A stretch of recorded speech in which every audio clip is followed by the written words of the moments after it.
Good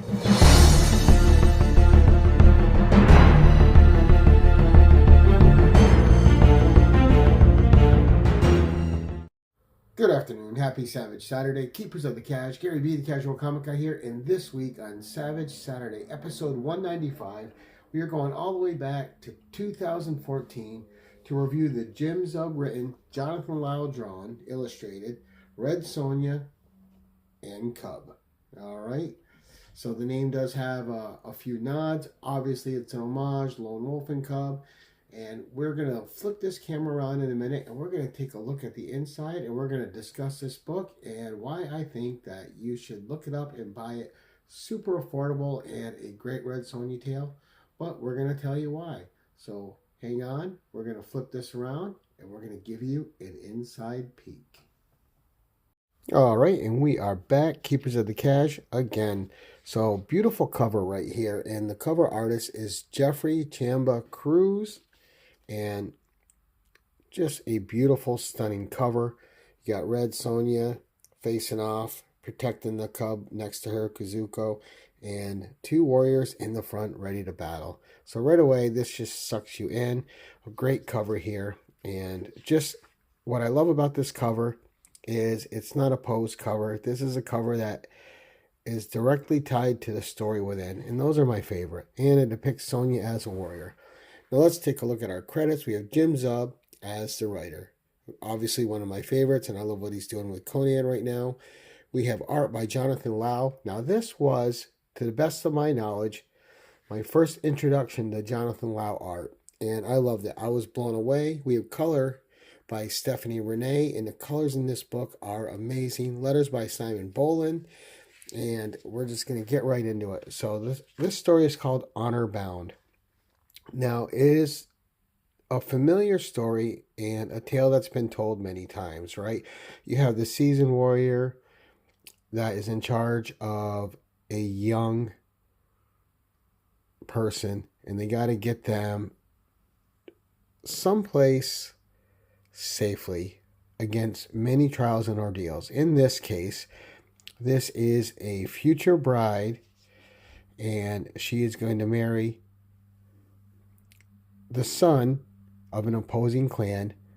So these two clans don't war, and they can come together and live as one family in peace. Now, in the beginning of this tale, our young warrior, our young princess-to-be, is with her mother and an escort, and they're going through the snowy woods.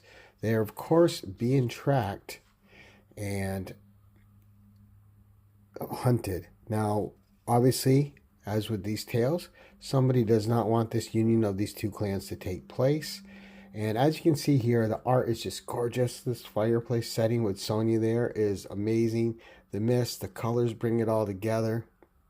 The lettering just pops where it needs to, but it doesn't take you out of the story, which is fantastic. Great panel work leading up.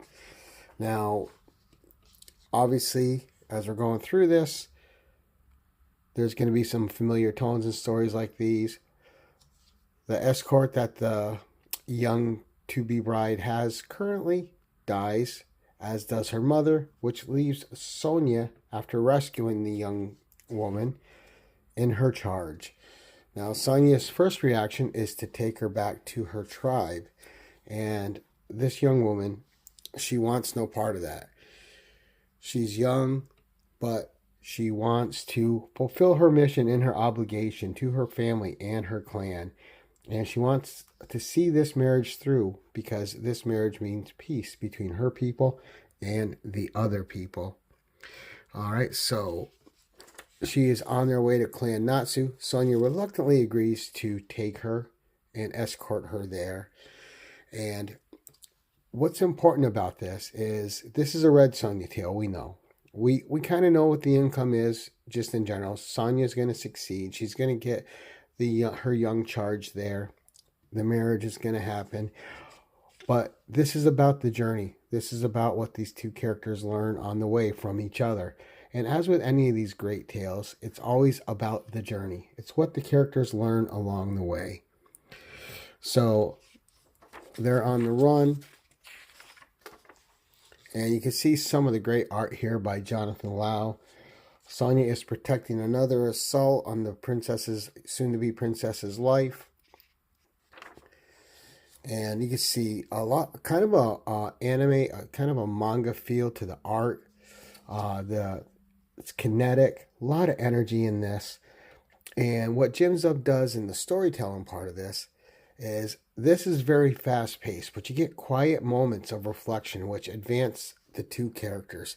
And you get this here on the next page with these two at the fireplace. Sonja's starting to understand her charge a little more. She's starting to respect her decisions. She is a young woman and she is duty bound to marry. Now, at this point, she could just shirk that responsibility, but she is a warrior in her own right. And Sonja's learning that there's a lot of integrity and internal strength in this young woman. And Sonja starts teaching her how to protect herself also with a weapon and starts her out with a dagger, kind of passing along some knowledge to her to further strengthen her.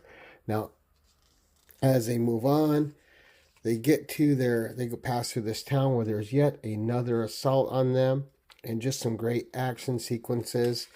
And what's important is the training of Sonja comes through, and the young girl here helps to save Sonja's life by stabbing one of the assailants that is attacking them, although Sonja has adeptly cleaned up most of them.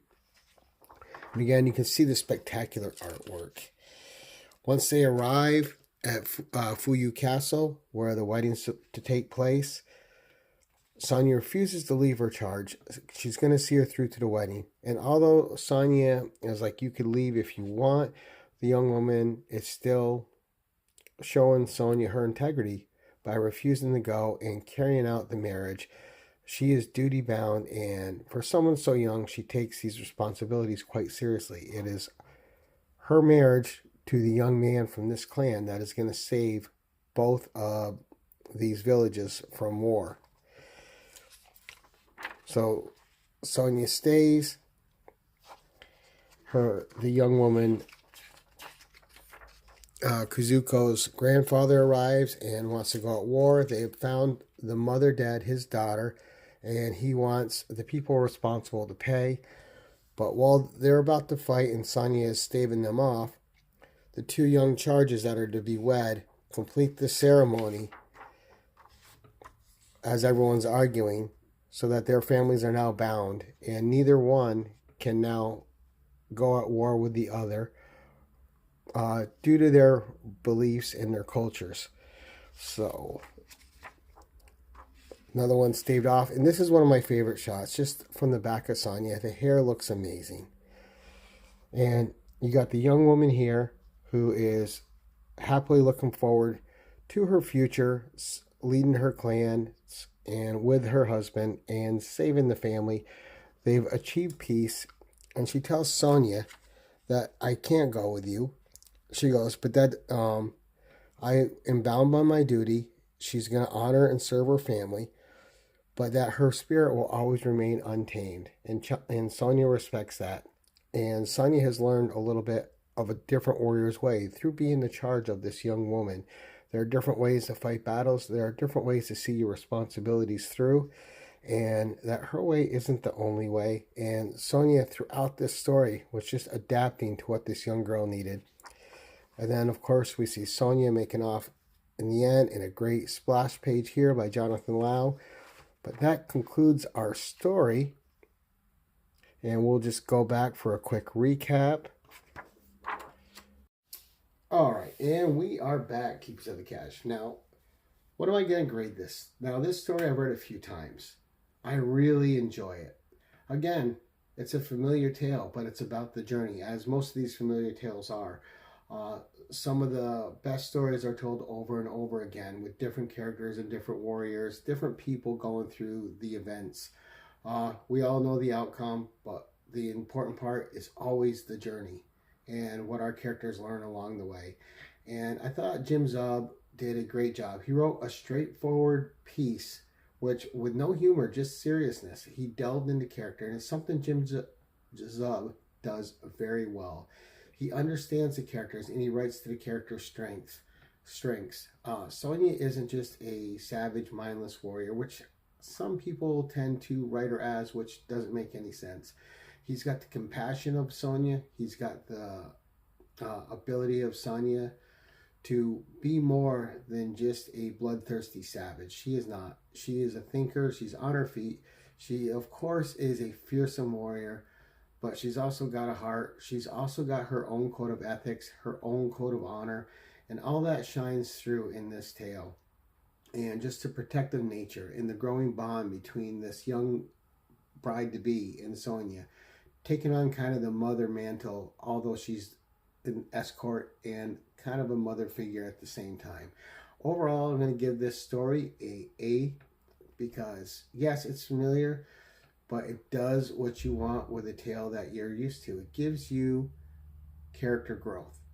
And that is, to me, what I read these for. I want to see the characters that I love learn something within their tales. Sometimes you want a straightforward action piece. This has plenty of that for you action fans. It's bloody, it's brutal. The pacing gets an A. At no point are you waiting for something. It just whisks along, and before you know it, you've read the tale, you've enjoyed the tale. Great pacing on this one. The art by Jonathan Lau blew me away. We're going to give him an A++. Very kinetic, very detailed. It wasn't messy. You always knew what was going on. Sonja looked amazing, and the environments were incredible. The colors popped. Great job by the colorist. I forgot her name, Stephanie Renee. And overall, this was just an A+ effort. One of the best one-shots of Red Sonja that just elevates the character and takes her on a journey where she learns something. And then nice wrapped up ending, what you want, and the characters are better for it. Now that's it for my review. Hopefully you guys have read this. If not, it's not expensive. It's not an expensive back issue to buy. Go spend a few bucks, cozy up to a warm fire or in front of your favorite light source, and just have yourself a great read. But that's it for today, guys. Thank you so much for watching, and until next time, keep it casual.